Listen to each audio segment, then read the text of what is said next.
It is a great honour now to introduce Mr. Samuel Eto'o, please, President of the Confederation of Cameroon Football, former professional footballer from Real Madrid, Barcelona, Inter Milan, Chelsea, Qatar, and others, and four-time African Footballer of the Year. Mr. Eto'o will speak in French. Obviously, important messages, especially in sport, can transcend any language barriers. Thank you very much. Everyone can see the number. Merci. Monsieur le Président de l'Assemblée générale, Vos Excellences, Mesdames et Messieurs, permettez-moi de m'adresser à vous en l'une des deux langues nationales de mon pays, le français, pour partager avec vous une partie de mon histoire à travers le discours que je vais lire tout à l'heure, parce que j'ai été jeune, exposé au sujet dont nous parlons ce matin. Mesdames et Messieurs, je prends la parole ici en tant que président de la Fédération de football, mais aussi et surtout en tant qu'ancien footballeur africain.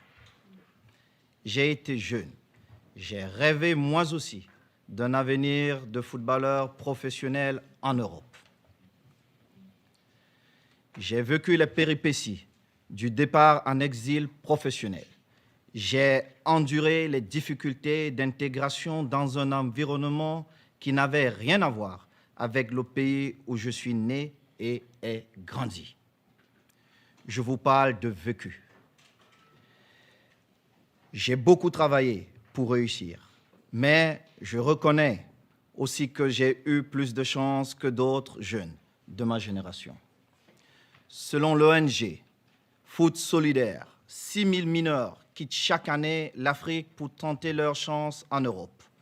J'aurais pu être l'un de ceux qui n'ont pas réussi leur pari. J'aurais pu être pris au piège de faux agents de joueurs ou d'un réseau de passeurs sans scrupules. J'aurais pu rater tous mes tests et me retrouver sans papier comme beaucoup de jeunes en quête d'avenir. Ce sujet me tient à cœur, vous l'aurez bien compris, parce qu'il parle de moi, d'un destin funeste qui aurait pu être le mien.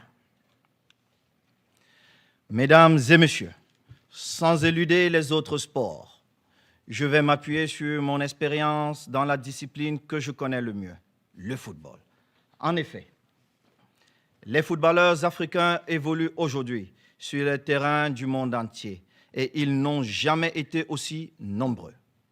Selon une enquête du Centre international d'études du sport français, ils représentent 23% de l'ensemble des joueurs de première division en Europe. En Asie, la proportion atteint 27%.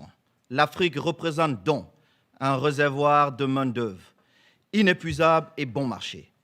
C'est un incroyable gisement de talent dans lequel tous les clubs européens viennent recruter allègrement de manière légale ou non. Le voyage périlleux du migrant sportif n'aboutit pas toujours à un contrat de footballeur professionnel. Parfois, à la suite de tests non concluants dans des championnats les plus prestigieux, les migrants footballeurs se retrouvent en situation irrégulière. Dans les pays moins respectueux des droits humains, on leur confisque leurs papiers et ils deviennent clandestins. Endettés et traités comme du bétail. Pour appréhender ce phénomène, remontons à ses origines. Comment cet exode massif de footballeurs a-t-il été rendu possible? Le fait déclencheur a été identifié. C'est l'ouverture des championnats européens aux ressortissants des pays européens d'abord et ensuite aux joueurs venus de pays tiers. Le premier appel d'air fut l'arrêt Bosman. Rendu le 15 décembre 1995 par la Cour de justice des communautés européennes, dans leur décision, les juges de la Cour avaient rappelé l'obligation de respecter le principe de libre circulation des sportifs professionnels ressortissants des pays membres de l'Union européenne. Cet arrêt supprima d'un trait de plume les quotas limitant le recrutement des joueurs entre pays de l'Union européenne.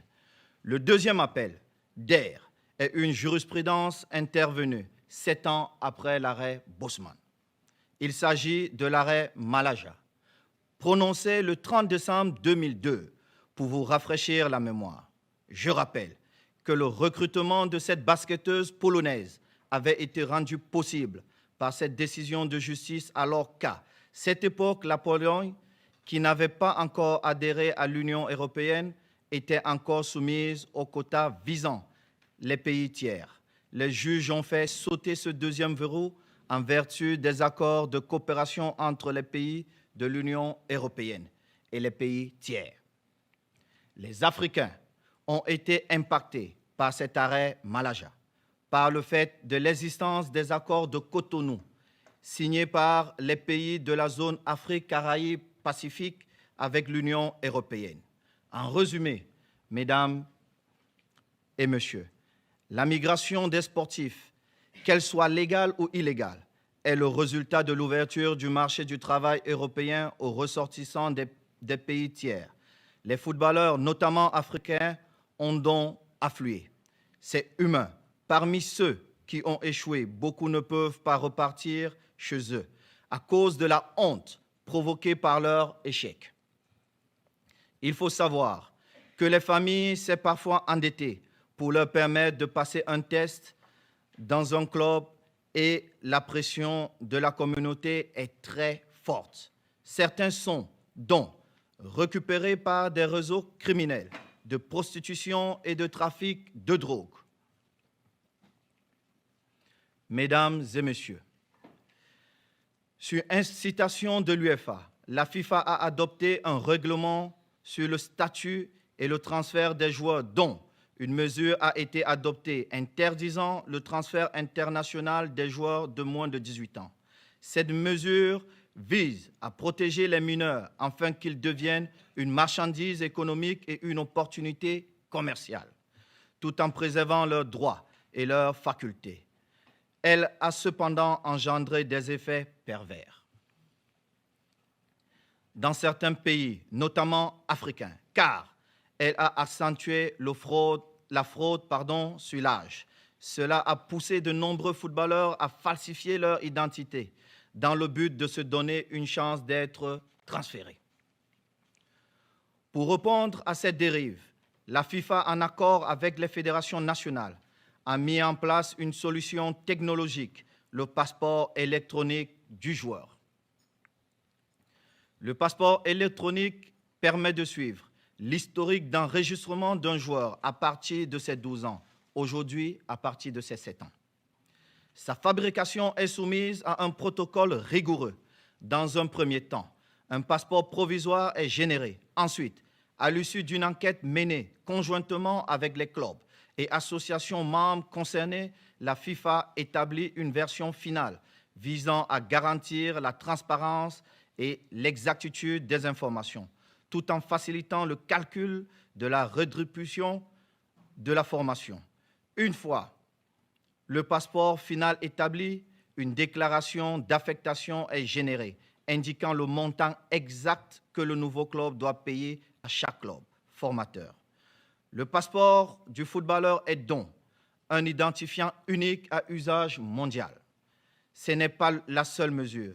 Depuis le 1er juillet 2020, les associations membres sont tenues de mettre en place un système d'enregistrement électronique des joueurs et joueuses, ainsi qu'un système national de régulation des transferts nationaux. Ces systèmes doivent également être intégrés à TMS, la plateforme spécialisée au service d'identifiant Connect, à l'interface Connect de la FIFA. À la Fédération camerounaise de football, nous exigeons la présentation d'une carte nationale d'identité comme préalable à la délivrance d'une licence de joueur, y compris pour les mineurs. Le processus numérisé de la fabrication de cette pièce d'identité réduit les fraudes à l'identité. Ces mesures commencent à produire leurs effets dans la régulation de la mobilité des sportifs, mais on peut faire mieux.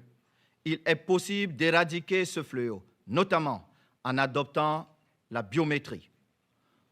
On pourrait délivrer une carte d'identité du footballeur comportant des données biométriques, stockées dans une carte à puce et dans un fichier centralisé à la FIFA ou ailleurs. En effet, si les empreintes digitales ou une autre donnée biométrique performante figure sur la carte à puce, le gain en sécurité est meilleur. Il reste à régler les obstacles juridiques liés à la protection des données personnelles. Au bout du compte, la solution à la traite des footballeurs se trouve dans les recours aux technologies nouvelles d'identification et de surveillance. Ces moyens présentent l'avantage d'être à la fois mobiles et intelligents, c'est-à-dire capables de s'adapter à la mobilité des individus, de les suivre à la trace, leurs itinéraires et de déterminer leur véritable identité.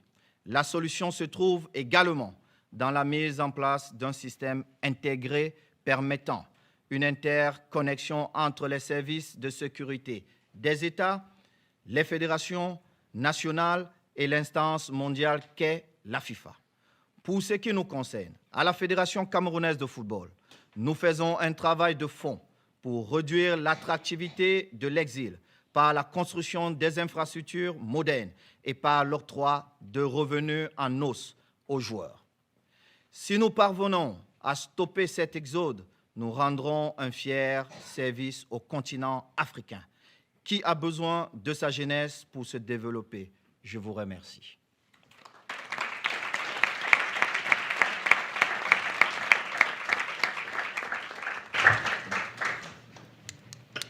Thank you. So,